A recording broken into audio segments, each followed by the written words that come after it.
Welcome to Daily Dose Radio, a 5-minute devotional podcast studying the Psalms verse by verse.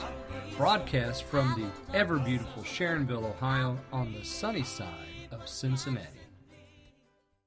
Hey, welcome back to Daily Dose Radio. Boy, I'm sure glad you've joined me today. This is an important study today, verse 3 in Psalm 125.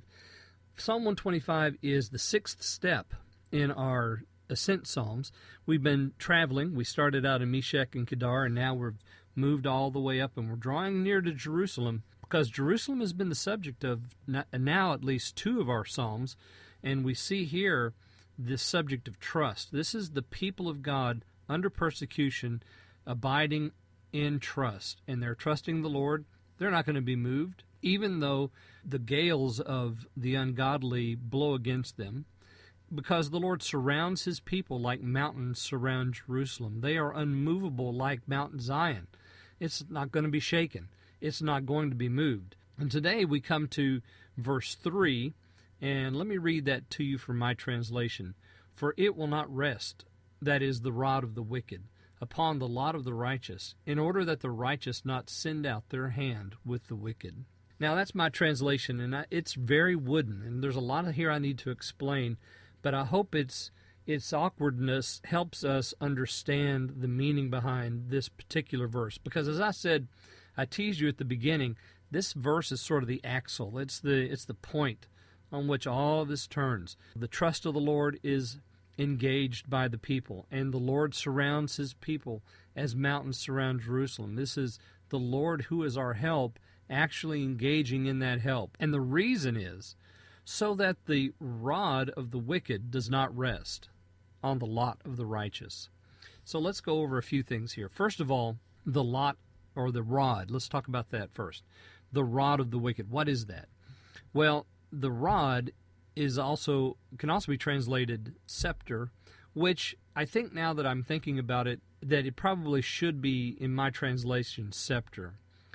But rod's a good translation. Moses carried a rod. So did David, so did Solomon, so did Nebuchadnezzar, so did Pharaoh, so did all the ancient kings. It was a symbol of their authority. So that's what this is about, the rod of the wicked. That is the symbol of their authority. And he says it's not going to rest upon the lot of the righteous. Of course, troubles do come, and persecution does come to us. It attacks us. The wicked do have their say, and they have their way sometimes, but it's not forever. You remember, this whole psalm is a psalm of eternal nature. Those who trust in the Lord are forever unmoved. They are standing forever, just like Zion. The Lord surrounds His people from now and forever. But the rod of the wicked, it can come and it can go. The scepter of iniquity, it can be placed on the land. It can be removed from the land. It's transient in its nature.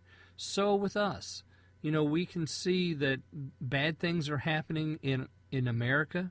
We can see bad things happening in other places, in other countries, wherever you might live in this world. You might say, in my land, the rod of the wicked definitely has laid upon us.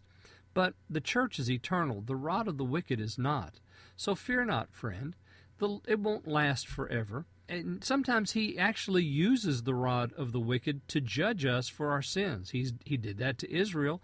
I mean, look at how many different groups, the Persians and the Romans, the Greeks, the Mohammedans, they all came through and they placed their banner in Jerusalem. But did it last? No, it never lasts. Not forever.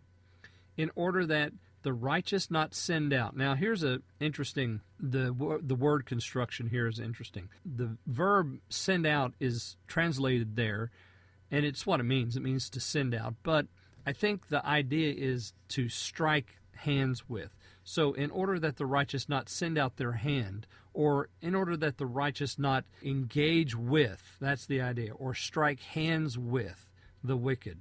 So the Lord is keeping the wicked from us. He surrounds us and those who trust in Him, and He's keeping us because He doesn't want us to strike hands with the wicked. He wants us to remain righteous, to keep ourselves pure. And so the question I think comes to us in the church, how have we struck hands with the wicked? In persecution, have we given up? And sometimes it doesn't take a whole lot of persecution to get us to give up, does it? And the devil knows. Our enemy knows exactly what it takes. And he's working against us. Listen, are you being faithful to the Lord, trusting in Him always? Or sometimes you just get so tired that you have to give up and strike hands with the wicked? Well, He surrounds us so that we won't do that. Trust in Him and allow Him to feed you and give you rest, even in the midst of your occupation. Join me tomorrow. We're going to look at verse 4 on Daily Dose Radio. Thanks for listening to Daily Dose Radio. I'm David Smith.